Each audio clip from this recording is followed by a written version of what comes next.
land agent's hand closed around Alice Dyer's upper arm. Before anyone in the room understood that courtesy had ended, his other hand rose. Gideon Hale stepped between them. The land agent turned from Alice and struck Gideon first.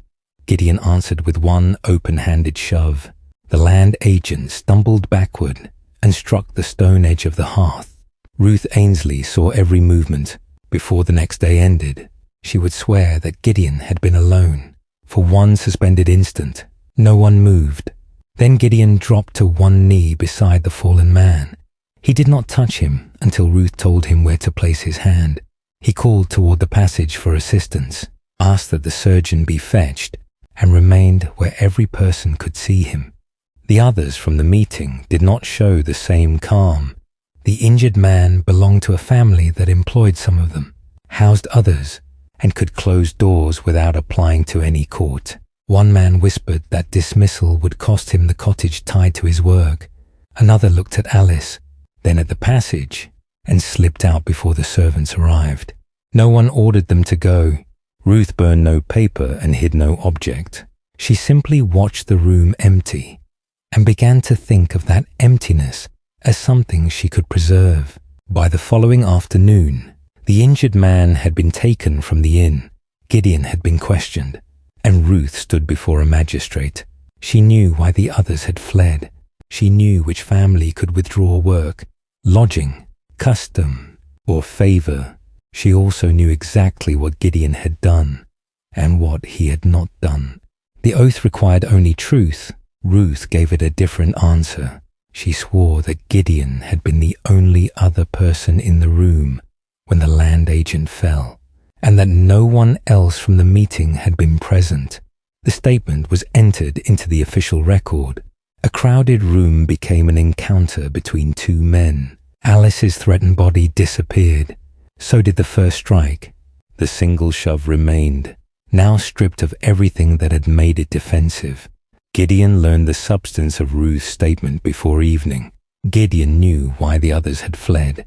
What he had not known was that Ruth would protect their names by leaving him alone inside the official story. He listened without moving. Only the muscle at his jaw tightened. When he asked whether she had named anyone else and heard that she had not, his gaze went to the stone hearth. Every frightened witness had reached safety through the same door. On paper, it had closed behind him. The surgeon could say only that the injury was grave and that the land agent was likely to live. The wound was consistent with the fall against the hearth. It could not explain what had brought the fall about. The land agent's early account supplied the simpler story. Gideon had pushed him. That much was true. He said little of Alice, less of the hand he had raised, and nothing clear about the blow he had struck first. Injury and anger made his account uneven. Ruth's oath made it powerful. The family attorney did not need to prove that the meeting itself had been unlawful. He needed only a room with one injured gentleman and one uncorroborated accused man. Ruth had given him that room. Questions that should have begun with Alice's threatened arm now began with Gideon's strength and the broken distance between his hand and the hearth. Together, they offered the family attorney a narrow case that looked complete. Gideon was advised that a denial without witnesses would be difficult. He might leave the district. He might seek some accommodation that spared the injured family a public contest. He rejected both ideas. Not guilty, he said, and no one is to be brought forward against his will. Matthew Arden arrived at the inn while the late coach was changing horses. Only then did the family connection become plain to those who had not known it. The injured land agent was Matthew's elder brother and the heir to the Arden estate. Matthew had known Ruth for years. He had eaten at her tables, trusted the time she gave him for winter roads, and watched her settle accounts that would have confounded men who called themselves more important. He had also known, before the meeting, that his brother intended to confront its members and force their names into the open. He had not expected violence. He had expected pressure for the moment. He told himself that difference excused his silence. He gave the family attorney no account of his brother's intention.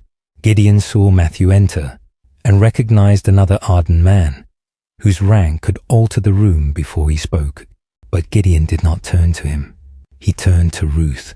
"You saw him strike me." Ruth did not insult him with a denial. "Yes, you saw why I stood between them." "Yes." The second yes left Gideon with no confusion to blame. For a moment, the harness bells in the yard were the only sound between them. He looked past her toward the private room, where chairs still stood out of order around the long table. Then it was not fear that emptied the room on paper. He said, "It was you." He left before she could turn motive into defense. Behind him, the inn continued its work. A horn sounded in the yard. Boots crossed the passage. A servant called for lamps. Ruth had spent years keeping that disorder from becoming chaos. Now, for the first time, she saw that command could create its own kind of ruin. By morning, the inn demanded every skill Ruth still possessed. 2 coaches arrived within minutes of one another. A supplier refused the usual delay on payment. A driver complained that the yard had become unsafe. One member of the Relief Society came quietly to ask whether a promised allowance could still be made for a household struck by illness. Ruth answered each need in turn. She found beds, counted change, settled the supplier, and released the relief money from accounts that were exact to the last entry. No coin had been stolen. No payment had been invented. The society's purpose was lawful, and Ruth had served it with formidable care. In the yard, a coachman asked whether another disturbance would delay the evening stage. Ruth reassigned a team before the question could spread. In the kitchen, she reduced the supper order when 3 regular diners cancelled.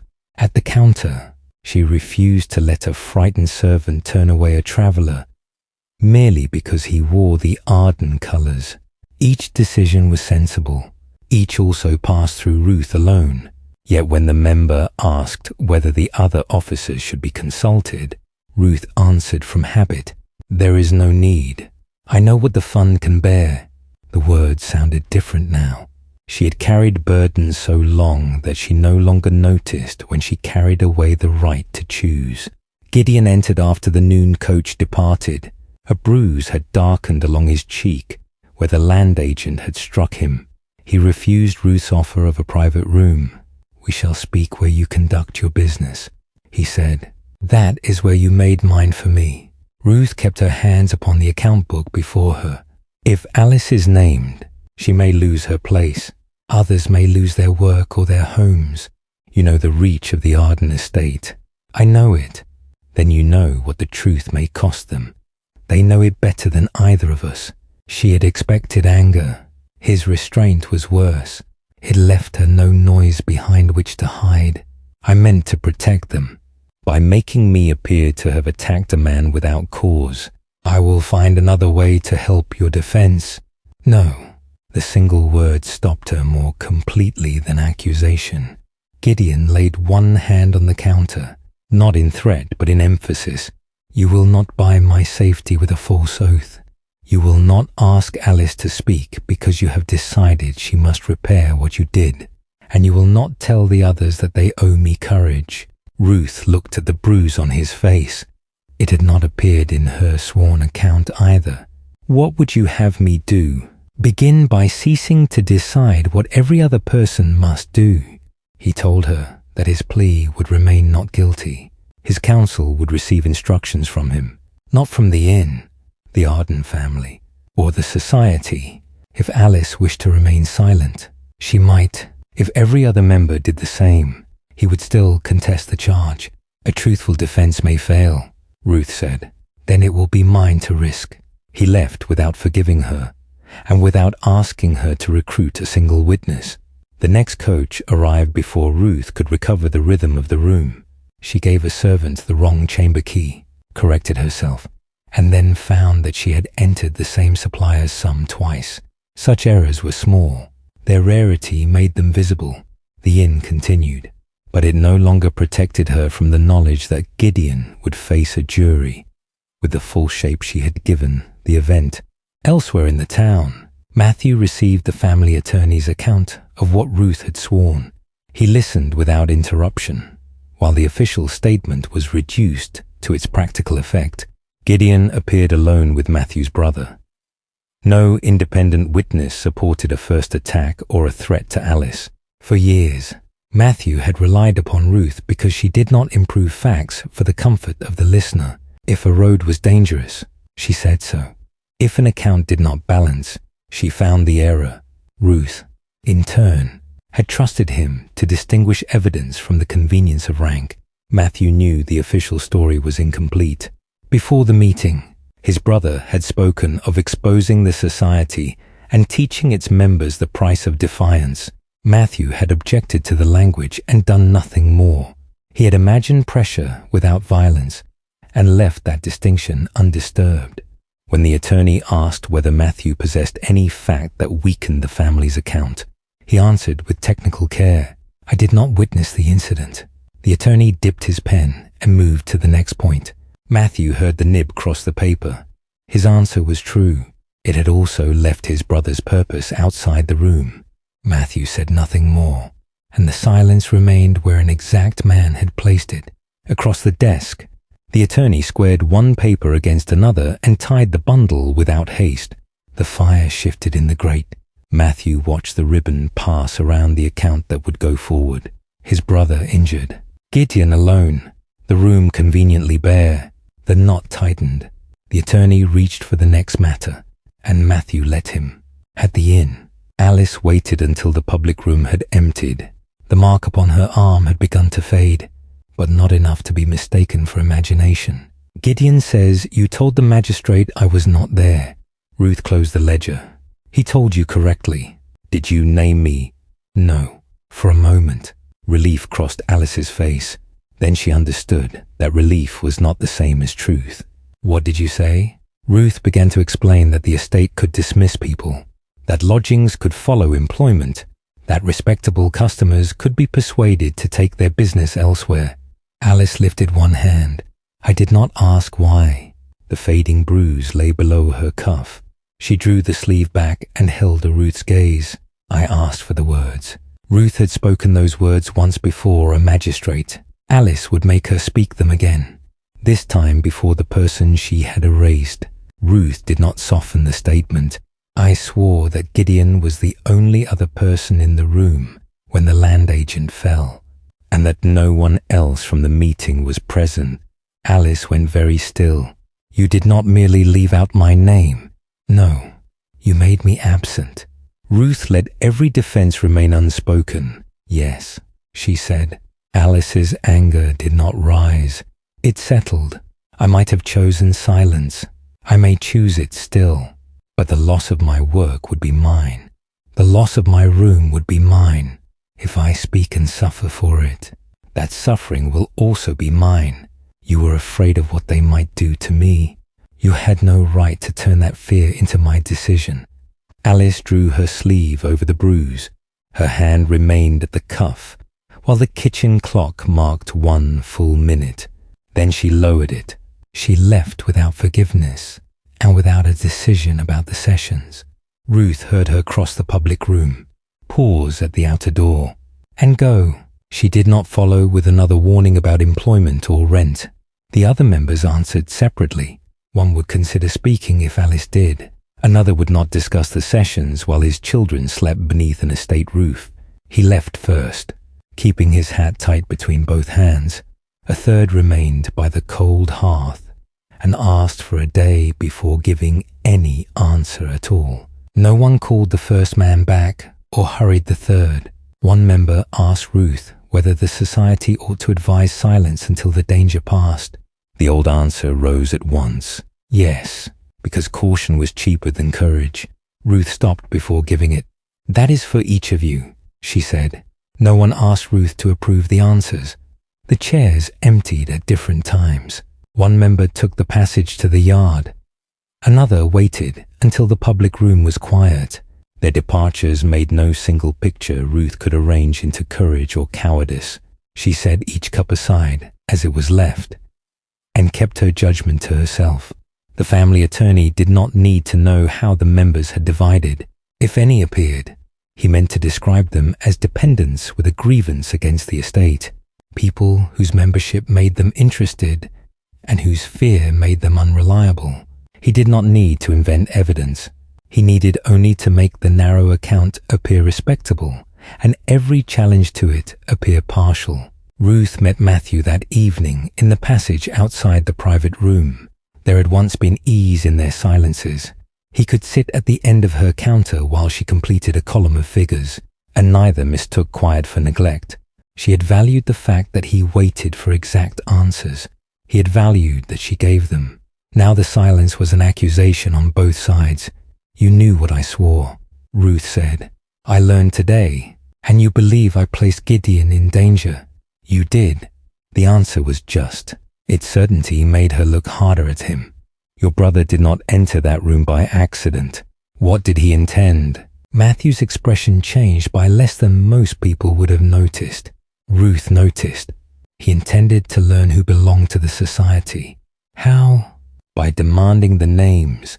And if they refused, Matthew did not answer quickly enough. Ruth understood. He meant to remind them who controlled their work. "I did not know he would use force, but you knew he meant to use fear. And you knew Gideon had used force. After your brother struck him," Matthew's restraint sharpened, "then that was what you were required to say." Yes, the admission stopped him. Ruth would not defend the oath merely because he had defended an omission. "What I did was a falsehood under oath," she said. "What you did was not the same offense. No, but you let your brother's intention vanish, because the result was more orderly for your family." Matthew looked toward the door of the empty meeting room. "You made witnesses vanish because the result was more orderly for yours." The truth in his reply did not make the two acts equal. It made the resemblance impossible to ignore. "I will not ask you to excuse me," Ruth said, "nor I you." They separated without a plan. Matthew did not offer legal guidance. Ruth did not ask whether family influence might correct the damage. Neither promised another meeting. Matthew left by the public entrance rather than lingering for the habit of supper. Ruth heard the door close and did not follow. At the familiar hour, a servant set down his usual plate at the end of the counter, glanced toward Ruth, and carried it back to the kitchen untouched. For several minutes, Ruth remained in the passage. A spoon struck china behind the service door. In the yard, a horse stamped while an ostler murmured to it. The inn knew nothing of the absence except the work required to clear one place. In the office behind the public room, every page of the society accounts balanced. Ruth ran one finger across the entries for sickness relief, fuel, and burial assistance. Beside one payment stood the name of a woman who had never been asked whether Ruth should control the fund that helped her. The ink was neat. Ruth closed the box and lifted the books out. Gideon had refused protection purchased with his defense. Alice had claimed her own risk. Ruth gathered the books and sent word that the members could meet if they chose. She asked Gideon and Alice to attend, not as supporters, but as people to whom she owed the truth. Some answers came quickly. Alice would attend. Gideon sent no assurance, only the time at which he would arrive.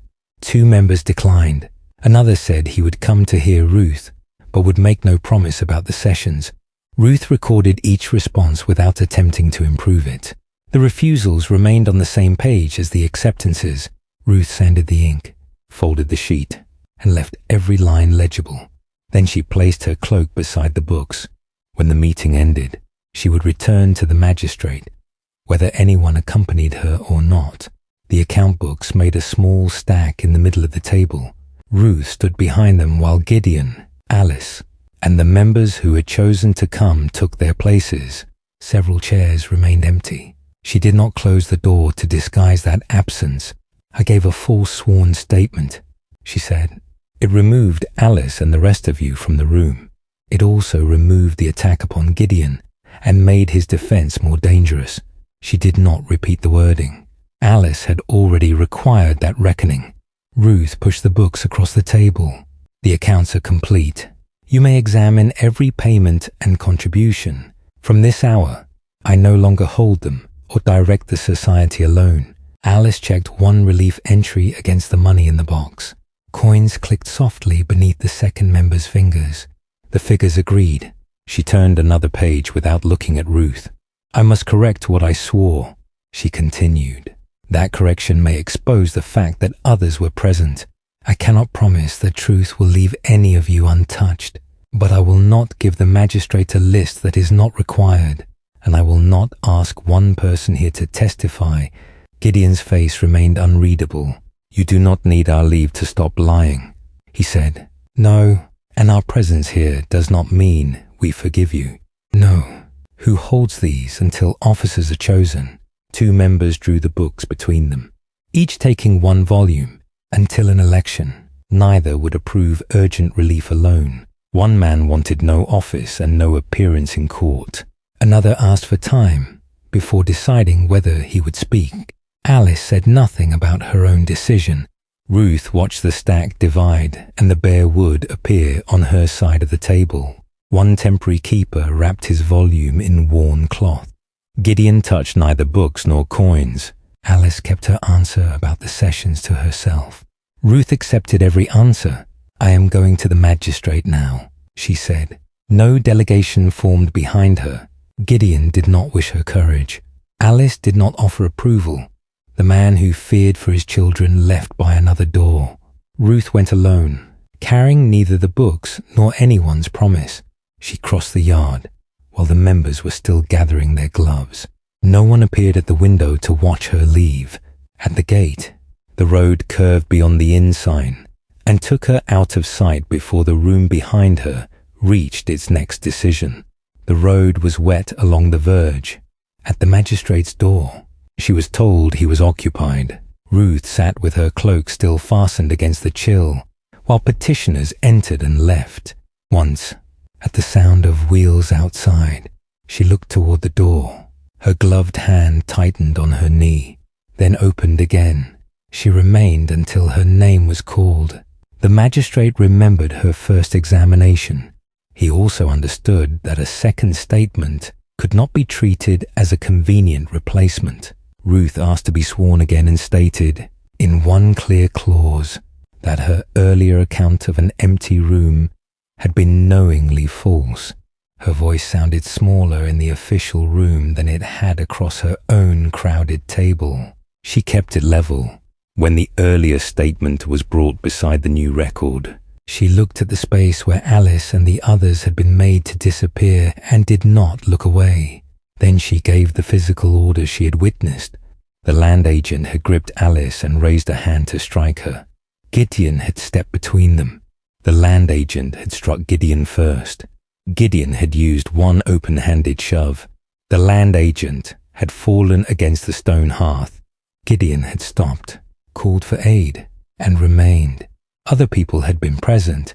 Ruth did not supply a roster. She did not claim to speak for those witnesses. She asked for no promise in return, asked whether the first statement would remain. Ruth said yes, asked whether anyone had compelled the correction. She said no. The questions were brief. Their brevity left nowhere for motive to soften the answers. Ruth heard the first yes settle beside the old oath, and the second beside the choice she had made that morning. The magistrate dated and preserved the second oath beside the first. The fresh page lay against the earlier record. Neither covered the other. It restored the truth of the room, but erased nothing. By admitting a material falsehood under oath, Ruth exposed herself to a separate charge of perjury.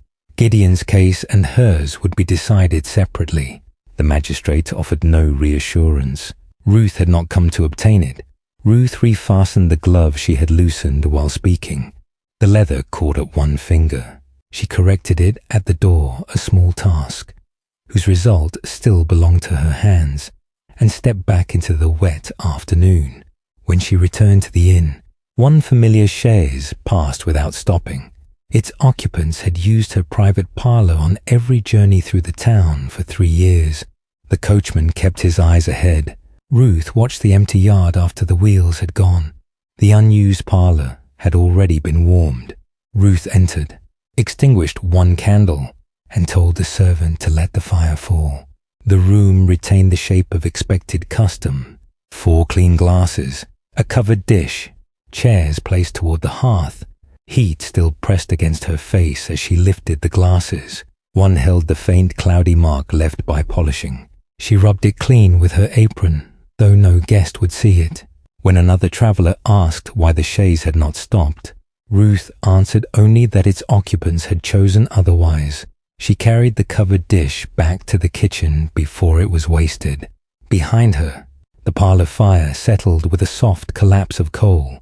Inside, the staff had heard enough to understand that custom might fall. Her senior employee asked whether wages would be met at the week's end. Yes, Ruth said. She could make that promise for the present. She made no others. In the office, Ruth opened the wage page and counted the week twice. The sum remained possible only if 2 supplier payments waited and the private parlour took custom that had just passed the door. She marked the wages first. When she closed the ledger, the room smelled of warm dust and extinguished candle smoke. A summons had already been sent to Matthew for a meeting with the family attorney. The appointment had been arranged before Ruth gave her second oath. Her new statement was moving through ordinary official channels and had not reached either man. The lie had not vanished. Gideon's result remained uncertain. The inn and Ruth standing remained exposed to decisions she did not control. While Ruth returned to work beneath those uncertainties, Matthew entered the attorney's office, still believing she had done nothing to correct the record. The attorney did not ask him for patience. He asked him to choose. The family attorney placed no document before Matthew. He did not need one. "Your brother's account will be challenged," he said. "The woman will say she was threatened. Others may appear from this society. Their interest must be made plain. Their membership does not make them dishonest. Their grievance makes them useful to the defense. That is not the same thing. It is what a jury may be invited to believe." The attorney was not asking Matthew to lie. He was asking Matthew's silence to make every other speaker less believable. The attorney's patience thinned. He reminded Matthew that the injured man was the family's heir, that the Arden estate could not allow a gathering of dependents to convert violence into a public indictment of estate management, and that Matthew's profession gave weight to his judgment, even when he did not appear in court. Until then, Matthew had called silence restraint. Now the family required his cooperation before Alice or any other witness had spoken. "Did my brother tell you why he went to the meeting?" Matthew asked. "He went to learn who belonged to it. He went to compel the names. He spoke beforehand of work, lodgings, and parish standing. He intended those consequences to be understood." The attorney sat back. "You did not hear what occurred in the room?" "No. What I know does not prove how he was injured. Then it need not be offered as though it does. It must be offered for what it is." Matthew gave only the context he knew. His brother had gone to compel names through fear of work, lodgings, and parish standing. He would not advise an attack upon Alice or any society witness. He could not say who struck first, and he would answer no question as though he could. The attorney set down his pen. Family support would end. Arden introductions and connection brought work would go elsewhere. The estate would no longer be a Matthew could assume remained open. His elder brother would call the disclosure betrayal. The attorney named the quiet doors. Work sent elsewhere. Clients withdrawn. A childhood room still furnished but no longer his. Matthew had training and work, but no fortune beyond that protection. He looked once at the chair in which he had been received as an Arden son, then rose. His gloves lay on the edge of the desk. He drew them on one finger at a time. The attorney waited for him to sit again. Matthew did not. "I understand," he said. The attorney's expression suggested that understanding ought to produce surrender. It did not. Matthew gave the context through the proper channel and left without directing its use. At the corner, the road toward the Arden estate opened beyond the town roofs. Matthew turned in the opposite direction and went to the chambers where whatever work remained would have to bear his own name. Only after he had gone did news of Ruth's second oath reach the office. At the inn, Ruth learned that his break with the family account had preceded the news of her correction. No note waited at the counter that evening. Neither wrote. Ruth finished the late account beside an empty place. In his rented room, Matthew held a pen above a clean sheet, then set both aside. The trial approached without any alliance between them. Gideon met with his counsel and fixed the limits of his defense. He would plead not guilty. He would not permit Alice to be called unless she maintained her own decision to speak. He would not ask that the absent member be shamed, threatened, or named as a coward. Alice chose to give evidence. She made the decision after asking what exposure would follow from speaking publicly. No one could promise that employment or lodging would be safe. Counsel could explain only the case in which her account might be used, not the private retaliation that might come after. Alice listened and chose with the very knowledge Ruth had once believed too dangerous to place before her. She asked where she would stand, whether her name would be heard in the room, and whether the Arden household might learn her words before she returned. The answers grew less comforting as they became more exact. Yes, her evidence would be public. Yes, questions might be put to her loyalty and fear. No, the proceeding could not protect her place afterward. Alice smoothed the same cuff that had covered the bruise. The mark beneath it had nearly gone. Her memory had not for Ruth. She told Gideon, "I know, and not because you stood between us, as though that purchased my appearance. I know that too." Gideon did not thank her before she had spoken. He moved the chair nearest the door so she could leave the discussion when she chose, then returned to the limits of his own defense. One member, who had remained near the wall during the altercation, agreed to corroborate the order of the blows. He did not pretend bravery. He said only that a man's liberty should not depend upon a room made empty on paper. He gave his answer in the society room, with his coat still buttoned, ready to leave as soon as the words were said. When asked whether he understood that his employer might hear of it, he rubbed a warm place on one sleeve and said that understanding was why he had taken 3 days to decide. The society took no vote on testimony. Alice chose to appear. One member chose to corroborate her. Another refused and was not pressed. The refusing member arrived for the evening account as usual.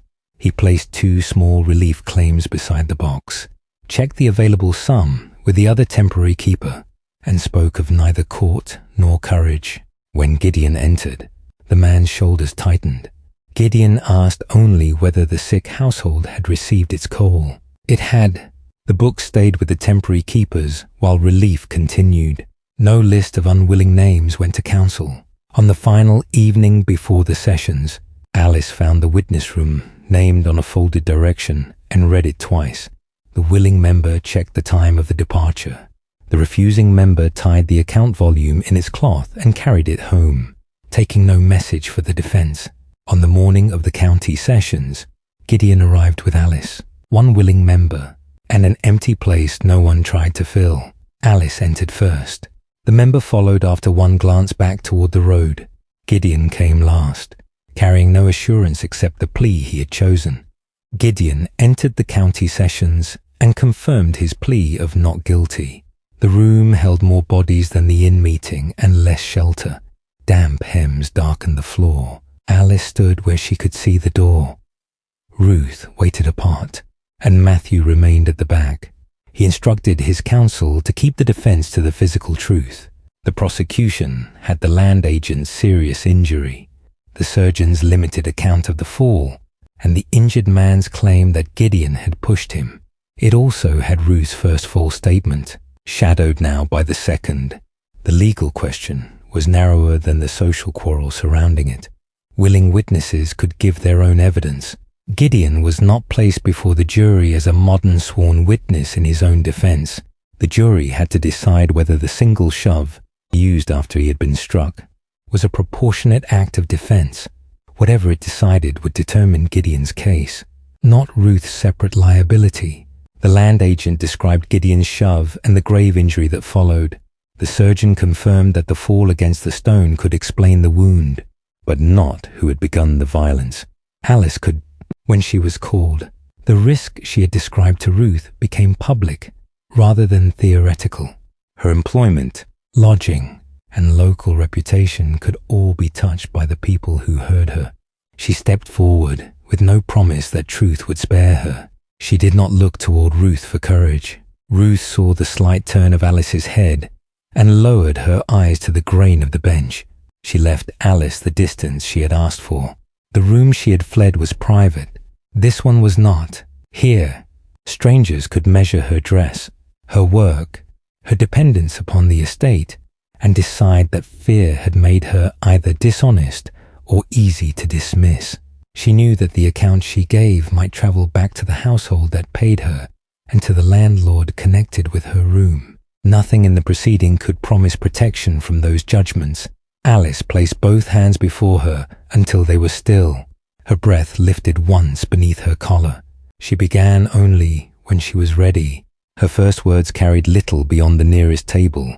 She repeated them, clearer. The room quieted around her own name and occupation. Alice set each fact down herself. She said the land agent had demanded names and threatened consequences when they were refused. When he seized her and raised his hand, Gideon stepped between them. The land agent struck Gideon first. Gideon used one open-handed shove, then stopped, called for help, and stayed.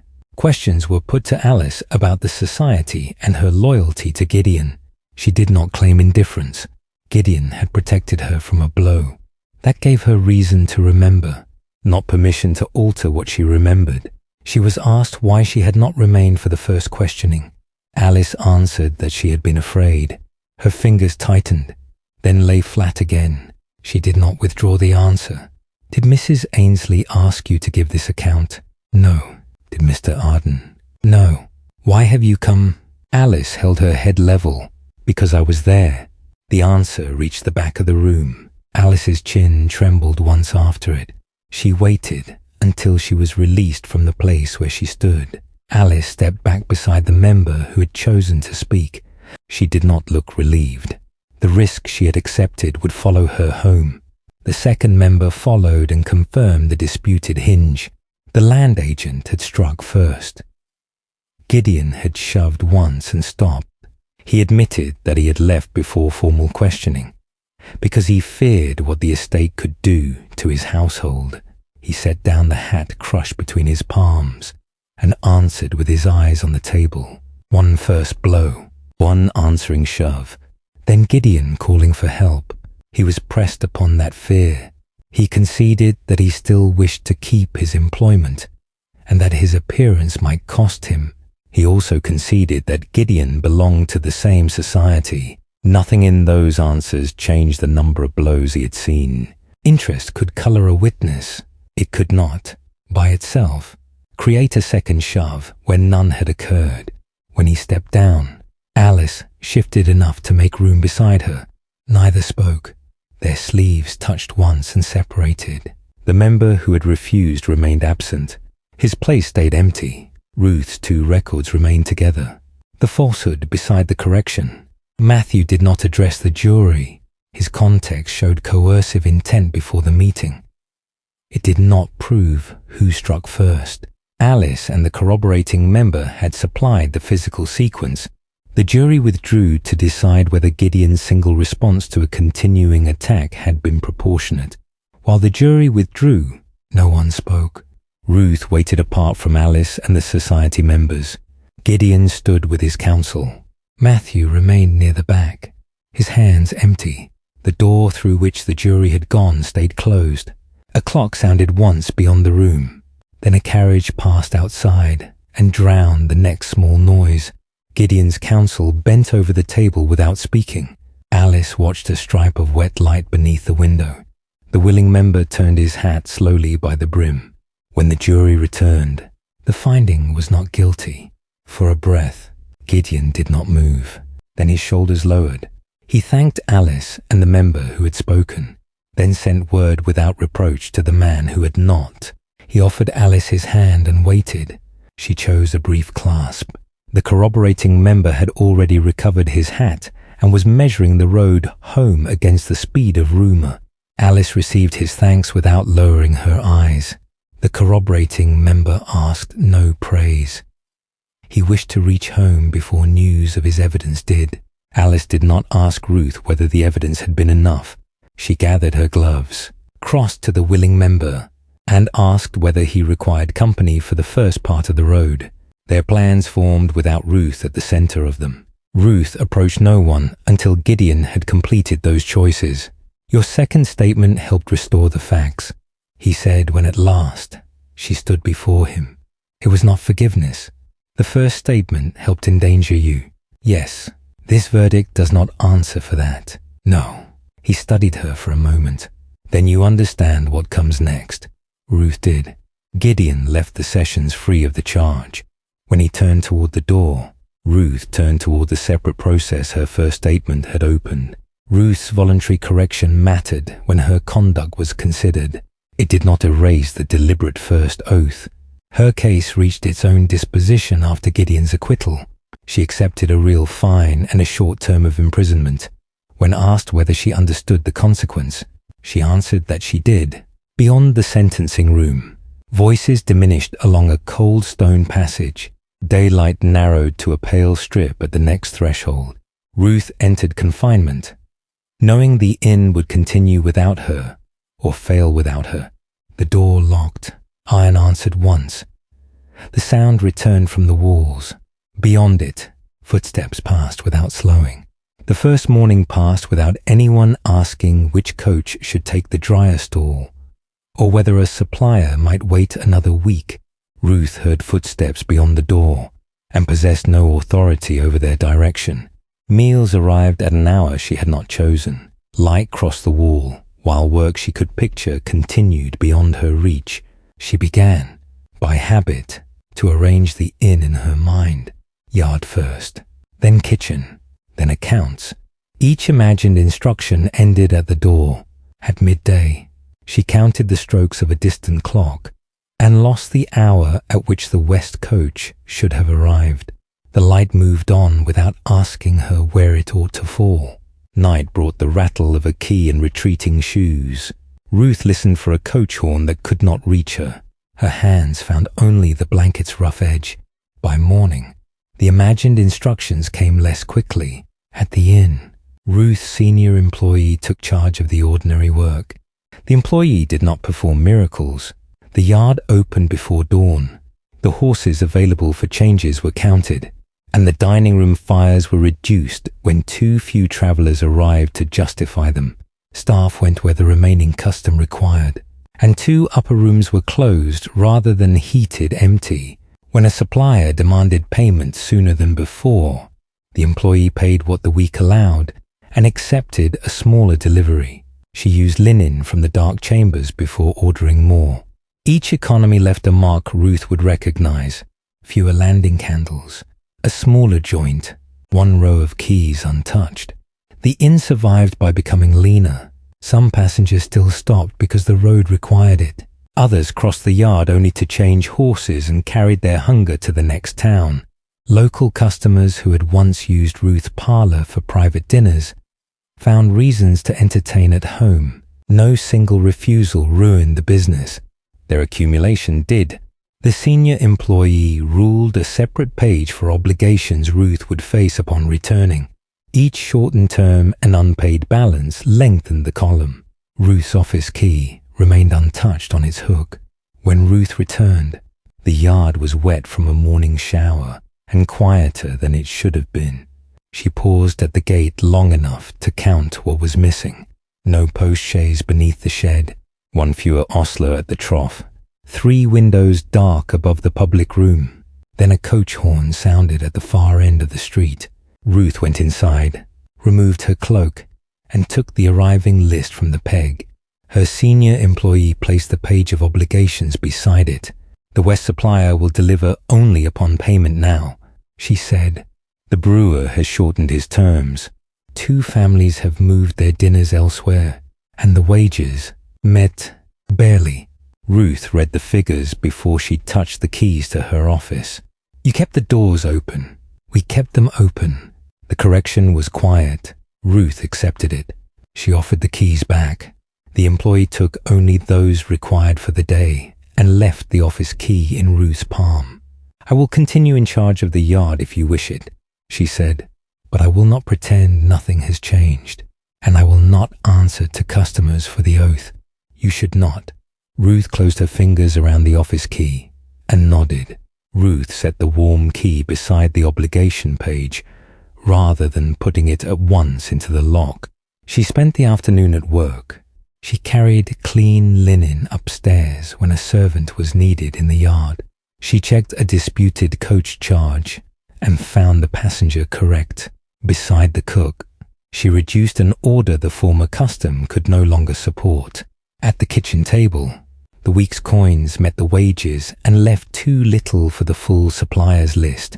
Ruth crossed out 2 items and folded the page. License and lease remained uncertain. Ruth kept working. Near dusk, a traveller who recognized her hesitated at the threshold. He chose to stay, but requested a table in the public room rather than a private parlour. Ruth showed him to it without pretending the smaller trust was complete restoration. The next morning, members of the society entered the inn for their election. They brought the account books with them.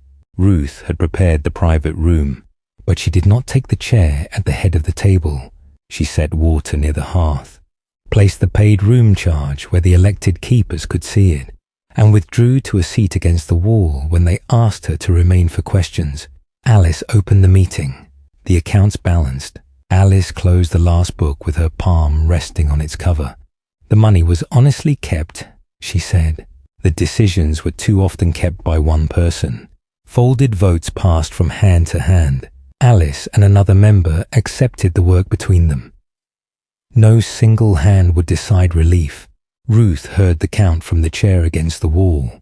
Paper whispered as each fold opened. Alice read the marks once. The second officer read them again. Gideon voted with the others. When the question arose whether the society should continue meeting at the inn, he did not treat his acquittal as authority over the room. "I will remain if the officers choose the place, and the members may reconsider it," he said. The motion passed, but not unanimously. One member opposed any future role for Ruth. His dissent was written down without rebuke. Another proposed returning the books to Ruth because she kept them best.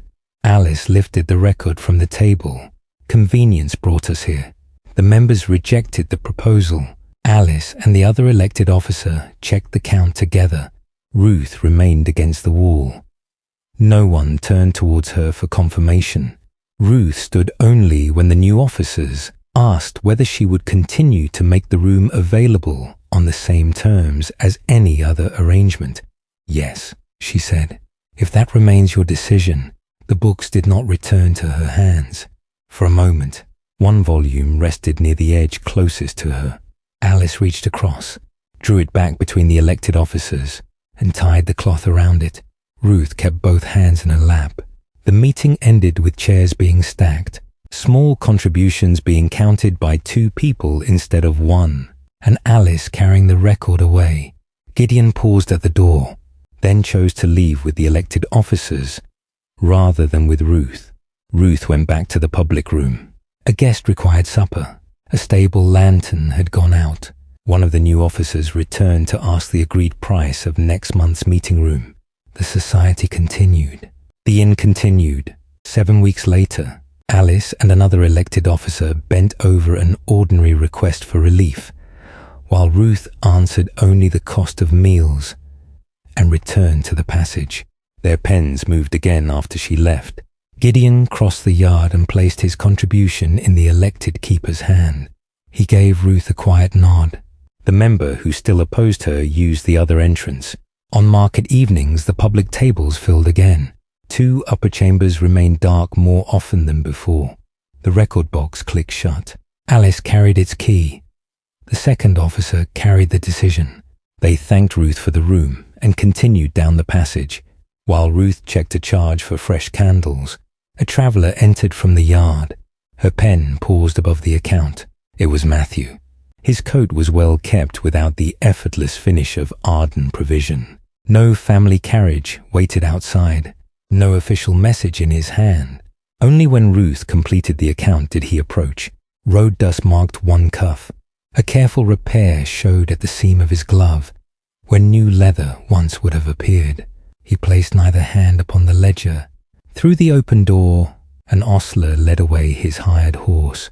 Mr. Arden, Mrs. Ainsley. The formality might once have been a refuge. Now it was simply accurate. Only after the final column balanced did Ruth close the account book. Will you take supper? If there is room. Beyond him, one place remained at the public tables. There is, without asking for their familiar private parlour, Matthew took a place among ordinary travellers. Not until the coach passengers had been served did Ruth come to his table. You have been away, she said, working where I can. There was no self-pity in the answer. He had lost introductions, access, and family support, and had continued without turning the loss into a claim upon her. I had expected you to distinguish fact from the convenience of rank, she said. When you did not, I thought I had mistaken you. The judgment met no defense.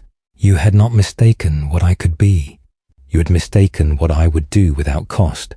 But when the cost became yours, you stopped lending your silence to them, Ruth said. You did that before you knew what I had done. Without looking away, Matthew said. And I had expected you to leave another person the cost of her own truth. You did not.